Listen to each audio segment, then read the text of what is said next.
Jadi usaha itu yaitu tindakan, mengikuti dari tindakannya, bukan dari idenya.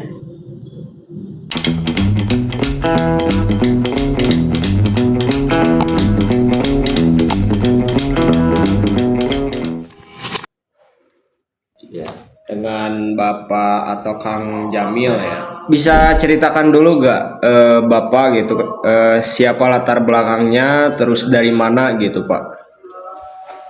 Kalau untuk geografi saya, latar belakang saya, untuk basic keturunan dan pendidikan saya sendiri dari keturunan orang alim lah gitu, orang yang mengerti paham agama dari kakek sampai almarhum bapak saya, ya seorang tokoh yang dinamakan ulama.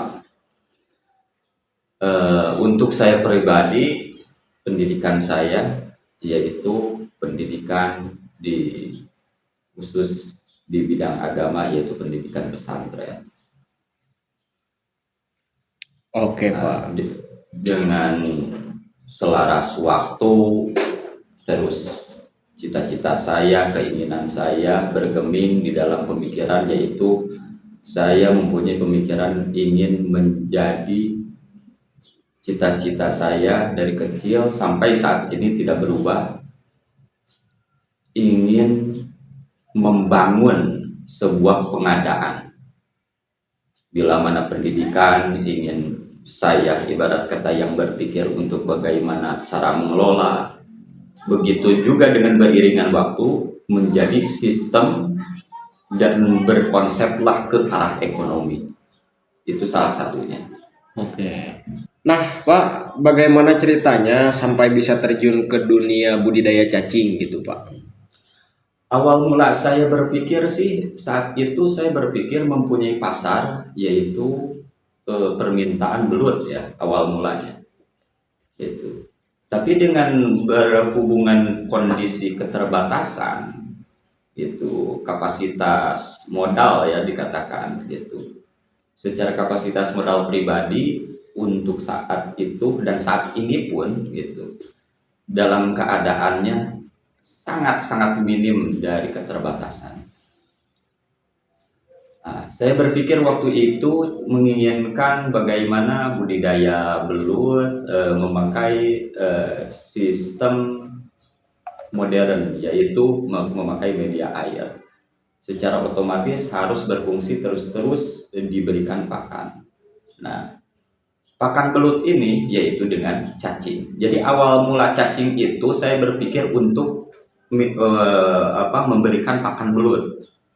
Nah, pas saya gali, pas saya lihat bagaimana menyediakan pemberdayaan ternak daripada cacing itu, ternyata pasar yang disediakan cacing ini lebih besar daripada belut permintaannya gitu. Bahkan secara skalanya skala permintaan industrial. Nah dari situ saya tertarik karena saya mempunyai ibarat kata keinginan, cita-cita yang besar, bagaimana ingin membangkitkan sebuah ekonomi dengan sistem dan dengan konsep.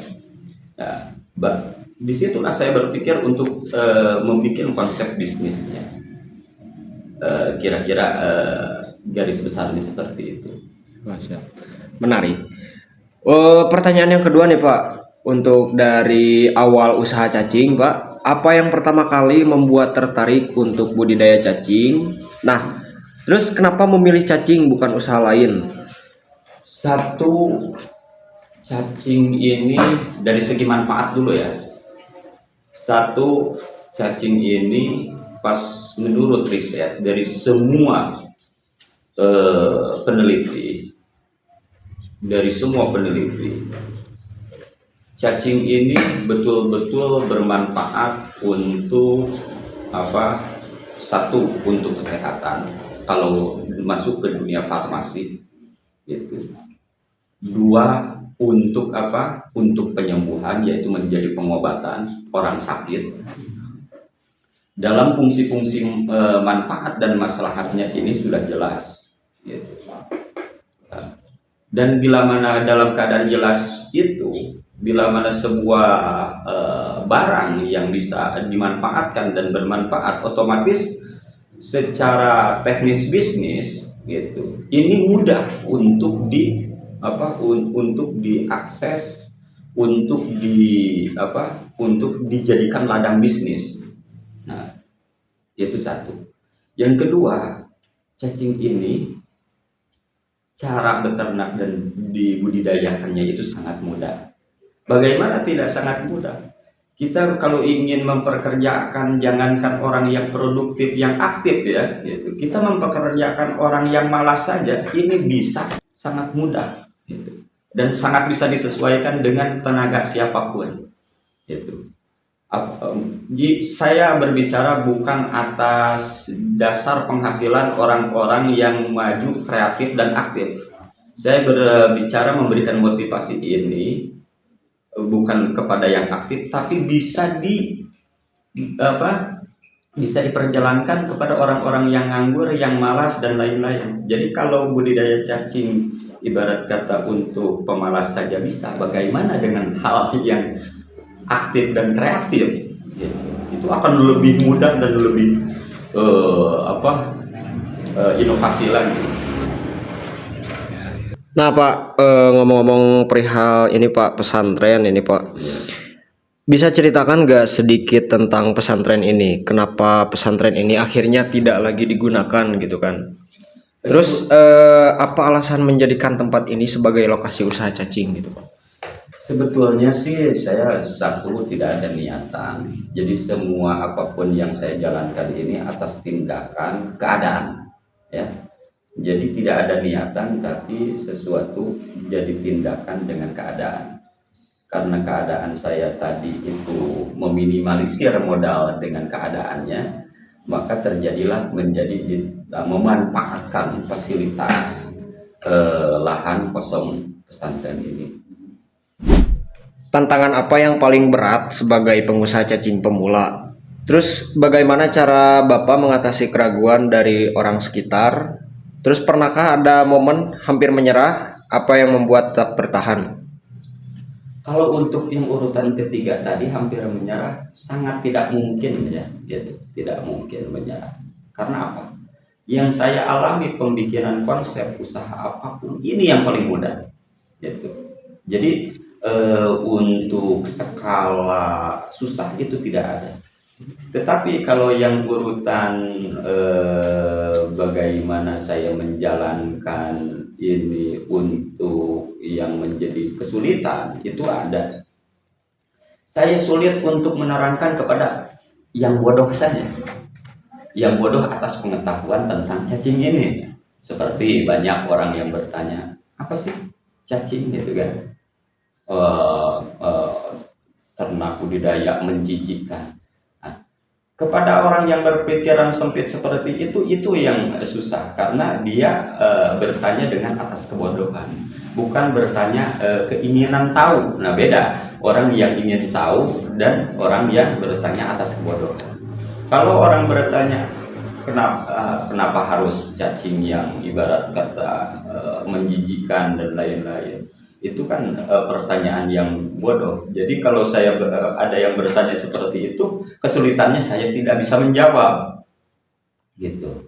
Karena seperti mana Imam Syafi'i pernah ditanya ya oleh kalangan ya santrinya bertanya kepada Imam Syafi'i, wahai Imam, sekiranya apa yang menjadi sesuatu hal yang sulit bila mana orang bertanya kepada Anda, gitu kan, kepada Imam Syafi'i. Ya dijawab Imam Syafi'i, ya hal yang sulit untuk menjawab itu kepada orang yang bertanya dalam keadaan kebodohan. Itu saya rasakan. Itu apa yang dikatakan oleh Imam Syafi'i itu betul. Gitu. Tapi kalau bertanyanya, kalau kata orang Sunda itu apa, ibarat katanya bodohnya bodoh alewo, dia itu kebodohan yang ingin banyak tahu. Nah itu saya tidak akan sulit untuk menjawab. apa sih manfaat cacing, manfaatnya begini begini begini, apa sih hasil risetnya, sedemikian untuk yang meriset ini itu mudah walaupun saya bukan ahli gitu. Nah itu dalam kesulitannya gitu. Terus dalam dari segi untuk bagaimana saya bisa mengembangkan konsep ini, ya tentunya itu sangat luas ya gitu. Jadi keluasan dari konsep itu tergantung dari eh, teknis keadaannya, jangka pendek atau jangka panjang gitu. Kalau jangka panjang itu dikatakan secara permintaan industrial. Kalau jangka pendek berarti permintaan pasar lokal. Itu sih menurut saya ya, bukan berpikir eh, mudah mudah tanpa tapi memang ini usaha yang sangat mempermudah untuk jalan bagaimana kita mencapai sebuah keberhasilan dalam tindakan, apalagi yang sedang berpikir usaha. Itu saja sih.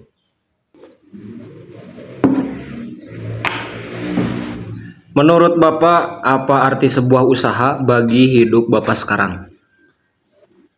Kalau untuk saya usaha itu adalah sebuah kehidupan, karena seperti mana Tuhan Allah Subhanahu wa taala memerintahkan kepada manusia itu atas usahanya, atas berupayanya.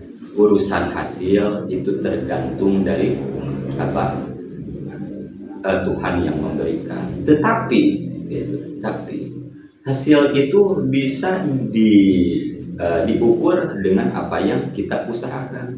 Jadi usaha itu yaitu tindakan gitu ya. Usaha itu tindakan. Tindakan dengan apa? Bisa bertindak dengan pemikiran. Usaha itu bisa ditindak dengan apa? Dengan kreatif, aktif. Itu usaha. Gitu. Nah, bagaimana usaha itu bisa menuai daripada hasil? Hasil itu sesuai dengan apa yang menjadi tindakannya. Jadi yang dikatakan secara filosofinya eh, hukum atas sebab akibat itu memang betul ada dan nyata gitu. Jadi apa yang kita tuai, apa yang kita hasil, itu apa yang kita tuai, apa yang kita usahakan, itu yang dinamakan usaha. Dan usaha itu bukan dengan satu jalur yang kita secara umum yang dinamakan apa ada modal, kita mempunyai bahan produksi atau apa, bukan hanya itu. Jadi usaha itu, kalimat usaha itu luas gitu. Jadi usaha itu berupaya. Nah, berupaya itu secara otomatis adalah jelmaan dari tindakan. Jadi usaha itu adalah jelmaan dari tindakan. Nah, itu yang dinamakan usaha. Jadi orang yang sekolah itu usaha sama. Itu usaha apa? Usaha dia mencari, belajar dari ilmu pengetahuan. Gitu. Maka dia akan menuai hasilnya atas dari dasar sekolah. Apapun itu, seperti saya cacing dan lain-lain. Ini sesuai tindakannya.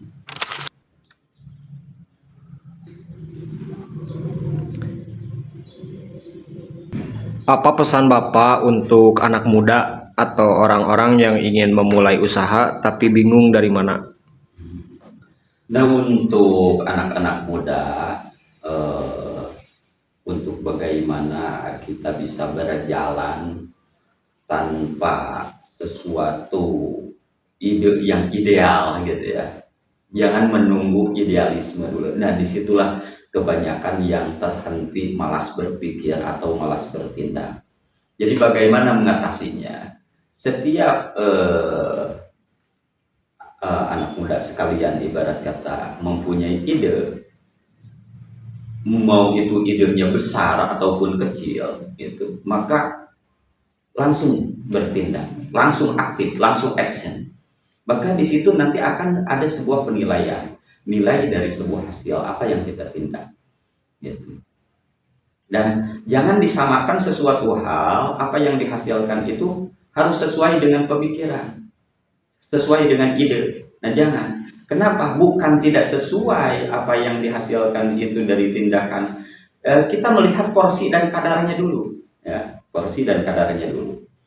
Ide saya di dalam tindakan ini sudah 100% belum dengan idenya, apa yang ditindak itu. Maka kalau kita mempunyai ide 100% maksimum, terus idenya 10%, maka hasilnya 10%. Begitu. Nah, kebanyakan menjadi pusing dan stres kepada apalagi yang pemuda untuk mengolah bisnis itu jadi memperbanyak pemikiran dari sebuah hasil dari apa yang menjadi idenya. Padahal hasil itu mengikuti dari tindakannya, bukan dari idenya. Gitu. Nah, tindakan itu memang dihasilkan dari ide. Nah, kalau tindakannya 10% tidak akan sama dengan apa yang dipikirkan secara idenya 100%. Nah, itu secara bagaimana kita mengukur bagaimana hasil menurut pemikiran. Jadi ukurannya tergantung dari tindakannya. Nah, itu salah satunya. Kalau boleh bermimpi 5-10 tahun ke depan, Bapak ingin dikenal sebagai apa? Yang bermanfaat untuk yang lainnya. Makanya saya berniatkan cita-cita ingin bagian dari pengadaan, pengembangan gitu. Makanya saya pengadaan pemasaran, pengadaan daripada daya tarik secara marketing, pemasaran ataupun pengadaan pendidikan untuk dari skala-skala kemanfaatannya tidak hanya menjadi kemanfaatan untuk diri pribadi, tapi bagaimana saya mencapai sebuah kesuksesan itu dicapai untuk bisa bermanfaat untuk semua kalangan. Itu yang menjadi keinginan besar saya. Sampai saat ini saya terus, walaupun keadaan terjepit dengan kekurangan, saya meminta kepada Sang Maha Kuasa Allah Subhanahu wa Ta'ala, yaitu bagaimana saya tidak dimiskinkan cara berpikir gitu. Boleh saat ini saya ibarat kata dimiskinkan dengan keadaan, tapi saya tidak mau dan meminta kepada Allah SWT itu bagaimana saya tidak dimiskinkan untuk berpikir. Maka alhamdulillah sampai saat ini ide-ide apa yang saya jalani, terus yang saya sampaikan kepada mahasiswa-mahasiswa pemuda-pemudi dari dulu sampai sekarang itu alhamdulillah selalu bermanfaat dan selalu menjadi acuan. Itu yang menjadi cita-cita besar saya. Oke Pak, terima kasih untuk hari ini. Dan semoga apa yang dipaparkan tadi itu menjadi sebuah hikmah dan menebarkan kebermanfaatan untuk banyak orang. Amin. Sampai jumpa di video selanjutnya.